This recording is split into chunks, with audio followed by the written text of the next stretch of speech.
Morning. Okay, hello everybody. My name is Sarai, Hi, I'm Raquel. Hello, I'm Victoria. and we are going to be talking about our population, which is the elderly, or in other words, the geriatrics, as you see through our title. Our infographic is directed towards the professionals. It could be psychiatrists, therapists, anyone in the mental health field. However, we also have resources that are useful for family members, elders themselves, and any other population that might be there at the summit that day that wants to know a little bit more about this population. So we are first going to be talking about our cognitive changes. So, yes, with any age group, there's always some changes and development over time. So, specifically looking at cognitive changes in the elderly, there is some impairment with executive control. So, this relates to like higher order thinking, organization, and task oriented behaviors. So, there is some impairment in that. There is also a risk of dementia that develops during this time, which can lead to some memory loss. There's also an impairment in affective processing. This is a concept that it's the idea that our emotions have some impact on our behaviors and decision making processes. So there is some impairment with that as well. And then because of these things, there's always some challenges with decision making processes. And this also leads to a decline in working memory, which relates to like memory of short term memory, so something in the moment. They might forget something and might need some repetition. So those are some cognitive changes that will occur in this age group. Now we're going to look into the physical changes that take place. There's an increase in possibility of infections and diseases with this population.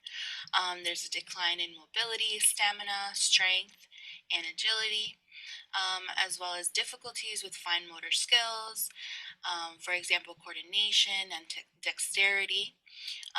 Along with this eyesight, there's also hearing loss and hair loss. Skin loses elasticity, which results in wrinkles. So next we're going to be talking about theories, and that is more a little bit more for the therapeutic use.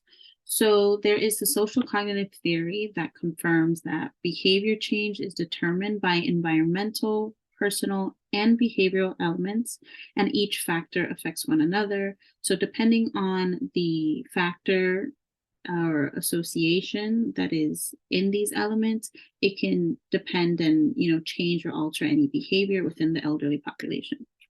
Then you have Erickson's theory, which describes old age as a time of evaluating one's life. As one gets older, as you guys see, that a lot of things change cognitively and physically.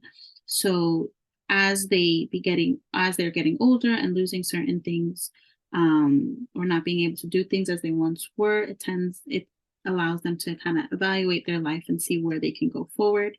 And then you have selective optimization theory that suggests that older adults can compensate for physical and mental decline by choosing behaviors that best fit their abilities. So when they find things that work for them, find new environments, people, activities that help them still regain and be able to do physical activities that is within their limits, then it does help them, cognitively, physically feel better.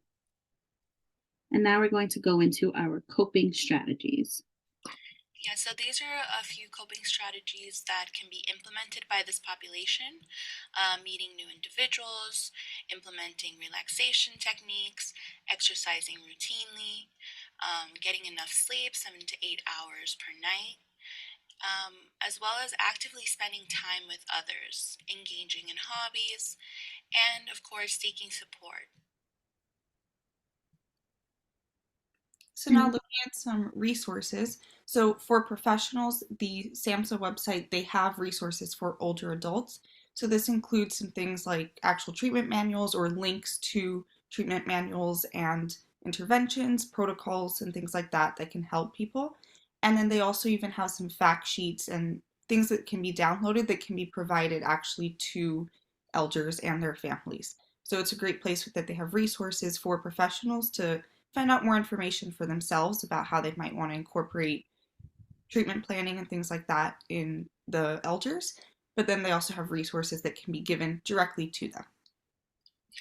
So, for this population, these are some sources that are available for support. The Alzheimer's Association offers virtual support groups. They also have message boards with an online community. And most importantly, it offers a helpline and it offers local resources in their area. Then Senior Lifestyle, this website, they talk about senior support groups.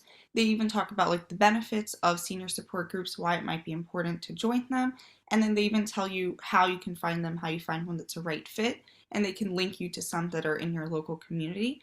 So that's very helpful, especially since, as Raquel spoke about, actively spending time with others is really important as one of the coping strategies we talked about for people getting older. It's important that they keep those social interactions going. And then on the Senior Lifestyle website, they also have resources, again, kind of regarding those coping strategies that Raquel spoke about, because it talks about ways that you can kind of just maintain your health and wellness as a senior. So you do have that information on the website as well. And then you also have the adult day centers from the Lewy Body Resource Center that are adult centers that are within the Miami-Dade County area, and they allow provide the specific locations where the elderly can do and engage in different activities, have a community, and they also have a help hotline if there's any assistance that needs to be done in that day, and anyone is able to call and get more resources or more help. And below you will see our resources.